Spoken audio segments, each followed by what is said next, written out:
For over 2,000 years, a story has been told of a Messiah born in a manger who would be sent to the cross, be crucified, and buried, but then would rise from the dead to bring salvation to those who believed in him.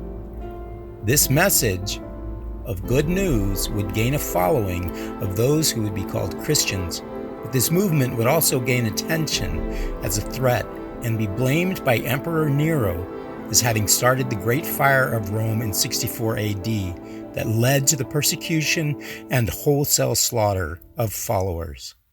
But why? The landscape of religious movements wasn't new and unknown to the Romans.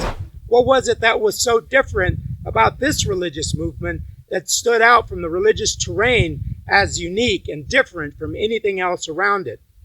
In his book, Destroyer of the Gods, Larry Hurtado addresses this question, looking at the features of early Christianity that made it distinct from all other religions during that Roman time. He's got friends in every town and village from here to the Sudan. He speaks a dozen languages, knows every local custom. He'll blend in. Does anyone here speak English? Or even ancient Greek? Water, no, thank you, sir. Fish make love. In Chapter 3, Hurtado discusses the different identity of Christ followers. As Hurtado writes, in the Roman era, like many societies today, religious identity was conferred at birth and wasn't a distinguishable category. Hurtado expresses, however, that new converts to Christianity are likely to have struggled with their new and different identity, and how different their way of life in the Roman community was, but I don't see that made clear in what he expresses.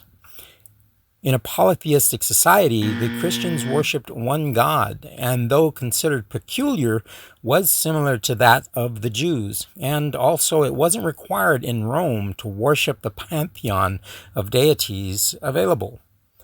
The cult of emperor worship did not displace the worship of other gods who were voluntary deities by Roman standards at the time. Christians affirmed respect to rulers, but didn't worship other gods as they might have claimed as their authority to rule. But that isn't a far-fetched notion in Roman society.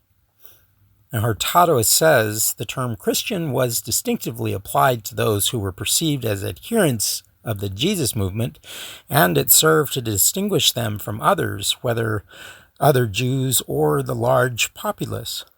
However, the shortcoming of what is being explained is that Christians weren't so different after all, and had a label just as any other follower of a deity had been given. The strength, however, is the history. Though brief and not at all in great detail, it does provide basic insight into the life and identity of the early Christian movement and church. Thank you.